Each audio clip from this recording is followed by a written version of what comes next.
Is there anything like the Force in Star Wars that exists in the real world? The third kind of order is probably the best way to watch Star Wars. You understand what May the Force be with you is, but you know it at a very superficial level. Darth Vader, who has his army of stormtroopers who are trying to hunt down these guys. Let's compare the Star Wars Force to science.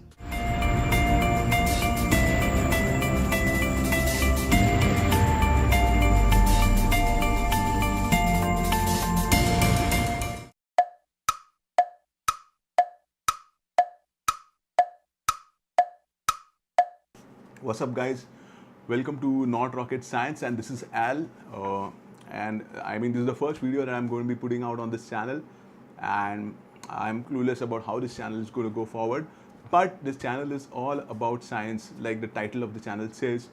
I mean, I was planning to start the channel around at the start of May, and I didn't realize that May the 4th is Star Wars Day, and it just slipped my mind. And when I realized that Star Wars Day is going to be so close to the start of my channel, I decided let's do a video on it. So many of you know that May the 4th is celebrated as Star Wars Day, but many of y'all might actually not understand why.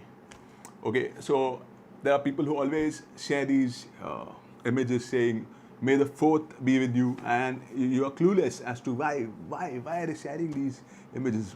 What is May the 4th be with you? And then there are some of you who might have gone and watched the Star Wars movie, not all of them, not all 7 of them, but just maybe one here, one there, or say you have a basic idea about what the movie is about. You understand what May the Force be with you is, but you know it at a very superficial level. You do not understand what it actually means in detail. This video is for all of you. It might be a revision for some, and it might be something new for the others, but the goal of the video is not Star Wars. I'm using Star Wars as a reason to talk about science. So then let's start with the first part, that is a quick introduction to Star Wars. Now I've broken this up into 2 parts. That is the first part, which actually gives you a guide on how to watch these movies. I mean, there are 7 movies, what order should you watch them in, and a basic overview about how the movies are laid out.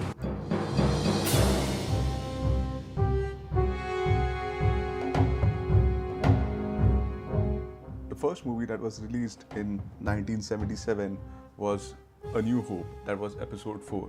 The second one that followed it was The Empire Strikes Back, that is episode 5, released in 1980. The one that followed that was The Return of the Jedi, that is episode 6 in May 25, 1983. So these 3 movies are what formed the first trilogy. Then post that, the second trilogy was shot. The first one amongst that was shot in May 1999 was The Phantom Menace. That was episode 1, and then we had episode 2 coming, that is Attack of the Clones, somewhere in May 16, 2002, and then we had Revenge of the Sith, that is episode 3, that was shot somewhere in May 19, 2005. Now these 3 movies, that is episode 1, 2 and 3, made second trilogy. So in December 18, 2015, we had episode 7, that is The Force Awakens, that was released, and as of May 2017, episodes 8 and 9 are yet to be released. They have not yet released, and they're going to be released in the future. So episodes 7, 8 and 9 are what is going to make up the third trilogy. So we have 3 trilogies, that is trilogy 1, trilogy 2 and trilogy 3. So let's look at what is the correct sequence to watch these movies in. There are 3 orders that I'm going to be talking about. To watch all the movies in the correct chronology, you need to go by the episode number. That is, watch episode 1, 2, 3, 4, 5 and then 6. And 7 is always last. The second one is as per release date. Now this is what I prefer more than watching as per chronology, because the episodes 4, 5 and 6 were made first, and then the episodes 1, 2 and 3 were made. So watching as per release is somewhat better, because I kind of prefer the movies 4, 5 and 6 more than the episodes 1, 2 and 3. The third kind of order is probably the best way to watch Star Wars. I mean, if you're going to sit down and watch all the movies together, the best order would be to watch first episode 4, 5, then watch episode 1, 2, 3, and then finally come back again to episode 6. Now, You can go out there and Google the Machete order to know why this is a good order to watch it. I'm not going to get too much into that, but this is probably the best order to watch the movies together in. So like most stories, this is again a story of good guys versus bad guys. But here initially they were just the good guys, that is the Galactic Republic. So the Galactic Republic were the first rulers. But somehow there's some bad guys who came up and took over. They established the Galactic Empire. Very soon a rebellion took place and some good guys came and rebelled against the Galactic Empire and they formed the Rebel Alliance. So the Darth Vader was the guy who was the commander of the Galactic Empire. Like he's the main antagonist of the series, at least the episodes 4 to. And then we have Princess Leia, who is the head of the Rebel Alliance, or she's like kind of leading it. So it's like a war between Princess Leia and Darth Vader. And now the secret weapon of Darth Vader is the Death Star. It's a spaceship that can actually blast out planets. So Princess Leia has to somehow find a way to destroy the Death Star.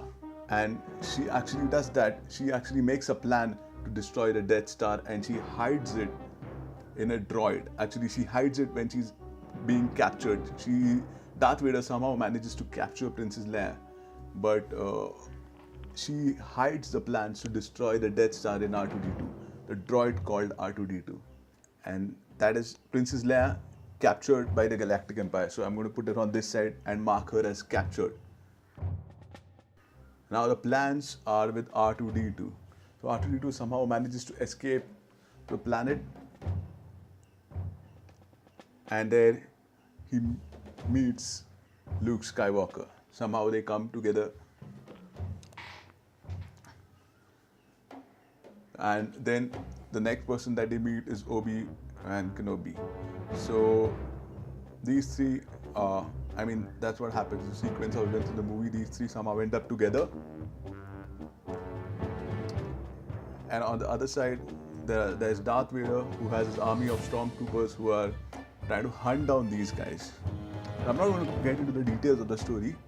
Then there's Han Solo and Wookiee. These are the guys who Obi-Wan actually gets in touch with, and they all come together. Then there's Yoda who comes into the picture. So I'm just trying to introduce you all to the important characters of the series. So these are kind of the key guys.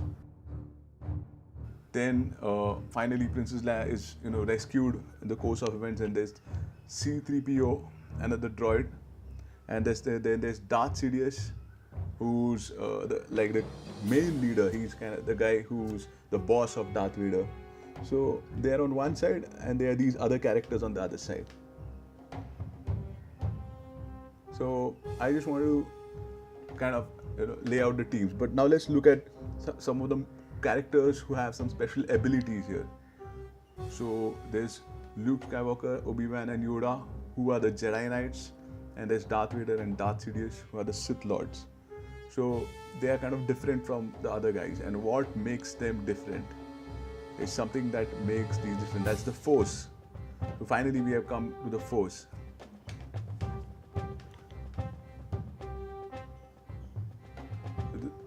The Jedi Knights and the Sith Lords, they have an ability to derive or control the Force. The Force is a kind of an energy form that exists in the Star Wars universe. The Sith Lords are the guys on the dark side, and the Jedi Knights are the guys on the light side. That is what actually separates them. The Jedi Knights are the good guys and the Sith Lords are the bad guys. So there's a proper division of the Force. The Force has a light side and the Force has a dark side. So let's look at the Force in detail now. Now the Force has 4 aspects, that is the living, unifying, cosmic and physical. Really, the living Force can sense life and death through disturbances in the Force, and Force spirits are possible. And the unifying Force allows communication with midichlorians. So I'll come back to midichlorians later. And it kind of binds everything together. And the cosmic Force the cosmic force is basically, or is the aspect of the force that force will give you the ability to look into the future. And then there's the physical force, that is the ability to lift and manipulate objects without touch. So the three forces, that is the living, unifying, and the cosmic, are clearly non-scientific.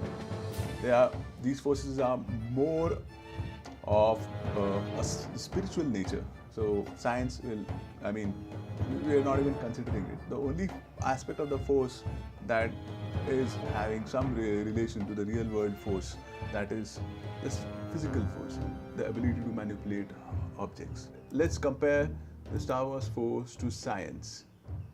The forces in science, there are two major types of forces in science, that are the contact forces and the non-contact forces. So the contact forces are normal force, frictional force, tensional force, air resistance force, applied force, and spring force. And on the non-contact side, you have the magnetic, electrical, and gravitational. So this is something that we generally know. And the magnetic, electrical, and gravitational forces are those forces that do not need to be in contact with the subjects or objects. Let's not look at the contact forces, because clearly we are looking at the ability to lift and manipulate objects without touch. Object of focus for us would be magnetic, electrical, and gravitational forces versus the physical force in Star Wars, the ability to lift and manipulate objects without.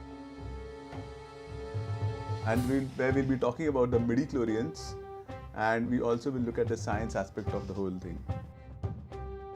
I'm sure there are many of you guys out there who have loved science as a subject in your school days.